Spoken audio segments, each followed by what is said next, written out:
Let's talk James Bouknight, a 6'5" guard out of UConn. Just another walking bucket in this draft. I'm your host, Andrew Schlecht. We got Sam Vecenie here. Tell me about James Bouknight.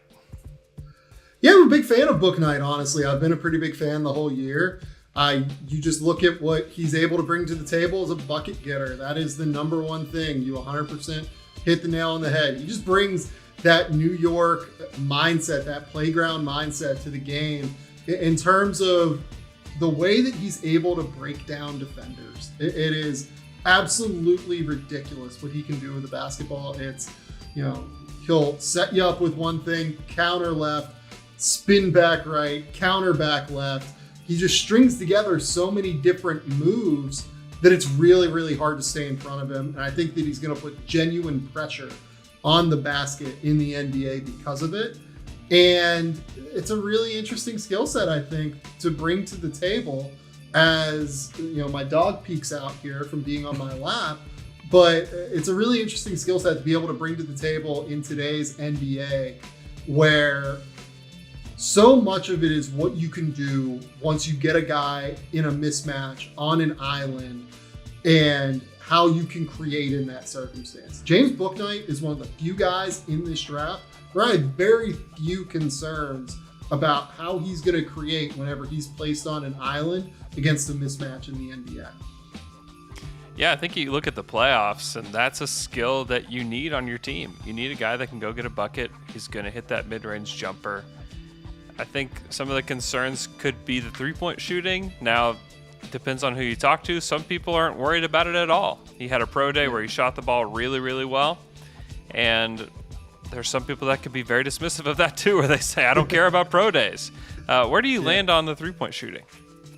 So I do tend to be pretty dismissive of pro days.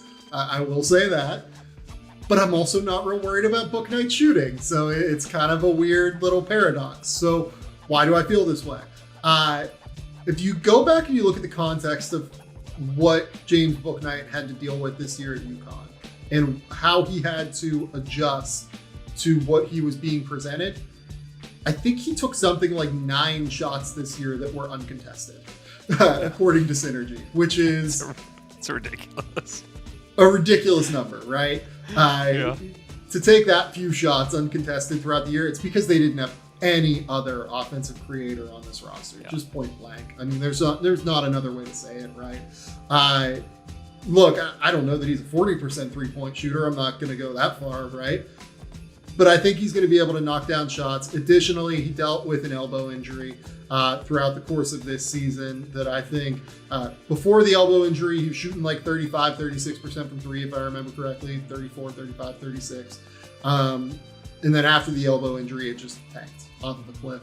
So there's every reason to believe that the shooting, what would it be, like the downturn this year in his percentages is not necessarily indicative of who he is as a shooter. Yeah. So the other concern with him, because I think that he will come to the NBA and he will score, but it's the vision. It's the fact that he had a 30% usage rate, and I think he had like a 12% assist rate. I mean, he just is not finding guys. And is that because he is not making the reads, or is that just because he just wants to shoot it? Like, where do you land on the passing stuff with him?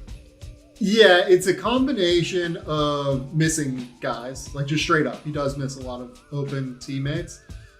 And then also like Connecticut telling him, like, look, we need you to go make stuff happen. Like, we need you to go get a bucket. Like, that is your role on this team.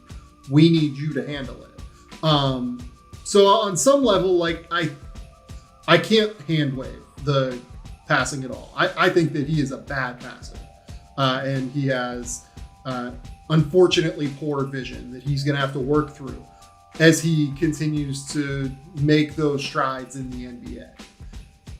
But I don't know. Like, I kind of have hopes that it was more role based than it was just he can't pass.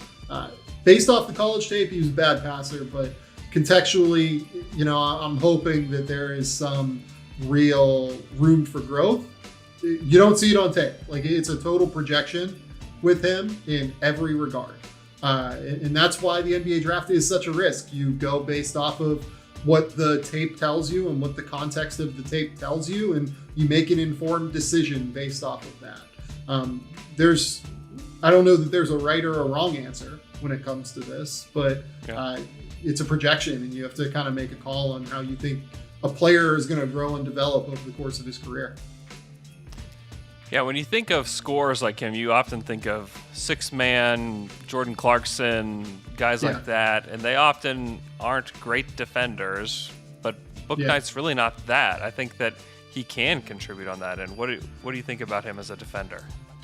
I thought he was really underrated defensively this year. Like, when he's locked in, he's a really good on-ball defender. Like, he can be put on in opposing teams. Best college player, probably not best NBA player. He's not going to be that level defender. But he could switch on to guys and could give them problems. Like, when he's locked in, he's a good defender. He's tough. He's physical.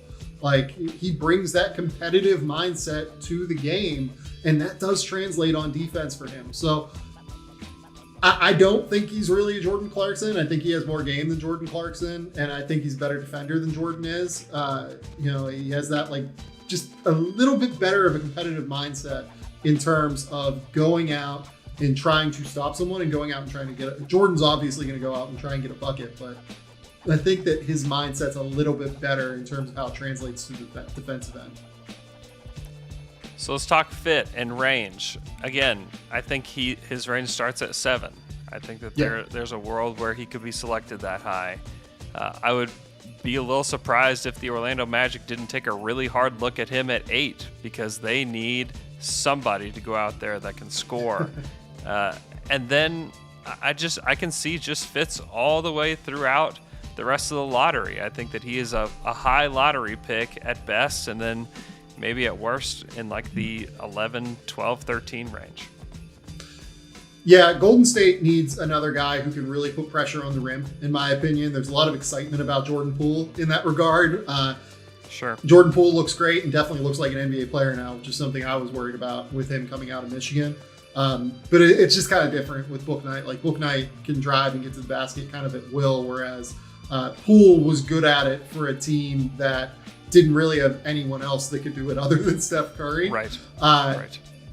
Orlando is interesting because I actually do think there are a lot of comparisons to be made to RJ Hampton and James Bouknight. Hampton won Rookie of the Month in May, and I had Hampton as a lottery grade last year. Like, I really like RJ Hampton quite a bit. I do think there is some overlap there, but if you're Orlando, I think you should just continue to keep taking these lottery ticket flyers on high level, scorers and guys who can actually go out and get a bucket for you, because at the end of the day, you need offense and you need guys that you can build around, and you should just be taking whoever is the highest upside guy on some level. Sacramento, I mean, look, they might, there are constant Buddy Hield rumors that are out there in the ether, right? And if they move Buddy Hield, I think that James Bouknight could make some sense for them. New Orleans at number 10, if you really buy James Bouknight as a shooter, I think that he makes some sense there. Charlotte at number 11, I think he makes a lot of sense there next to LaMelo Ball if you buy him as a shooter. So there are just a number of teams that you can sell yourself on very easily with James Bouknight, in my opinion.